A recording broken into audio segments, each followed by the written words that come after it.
दीपक किंवा माझ्या भावाशिवाय दुसरी दर्जा तुम्हाला नसतो, तुम्ही मुलासारखे माझ्या कुटुंबातले आहात असं मी समजतो आणि त्या पद्धतीने माझं काम चालतं। या दृष्टीनं आपल्याला यश हे निश्चित आहे, विजय हा निश्चित आहे। म्हणतो ना, सच परेशान हो सकता है, हार नहीं सकता। खरं कधीही हरत नाही आहे, पण त्याला त्रास होऊ शकतो। त्या पद्धतीनं राजकारण आहे। आता पोलीस स्टेशनला आज रविवार आहे, मी बघितलं गलांडेला फोन केला होता, तिथे मला वाटतं तो घरी आहे का कुठं आहे माहीत नाही। चव्हाण बिवान हवालदारी माझ्याकडेच काम केलेली माणसं मंडळी, आणि आपल्याला काय देणे घेणं नाही आहे। तुम्ही त्यांचं टेन्शन घेऊ नका। तुमच्यावर काय मी सांगितलंय की भाषण याच्यामध्ये आपल्यावर कुठलीही खोटी केस झाली की त्या मालकावर खोटी केस केली जाणार हे 100% खरं आहे।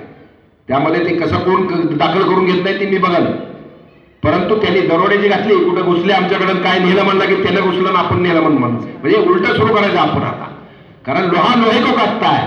त्या पद्धतीने आतापर्यंत तुमच्या पाठीशी कोणी नव्हतं, आता तुमच्या पाठीशी मी भाऊ, वडील आणि काय म्हणतो कुटुंब प्रमुख या नात्याने तुमच्या बरोबर आहे, एवढंच या ठिकाणी सांगतो। तुमचे प्रश्न आपण मार्गी लावू।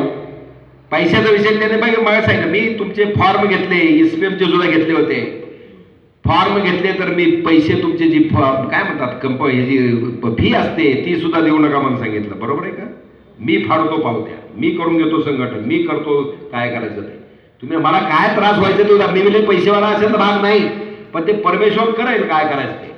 तर ह्या दृष्टीने आपल्याला उतरायचं आहे। आता आपल्याबरोबर तुमच्याबरोबर आपली काय म्हणतात, आपण म्हातारी आणि हे संघटनावाले आहोत, आपल्याबरोबर वाळू संघटना आहे, आपल्याबरोबर गँगवॉर मुक्त पुणे जी दादागिरी करणारे मुलं ते आपल्याबरोबर आहेत, आणि त्यांना सुद्धा काम द्यायचं चाललंय। ग्रामपंचायती आपल्याबरोबर येतील, सरपंच डेप्युटी आजी माझी सगळे आपल्याबरोबर येतील, कारण त्यांना कंपन्यामधलं 50% काम आपण द्यायलाच लावणार।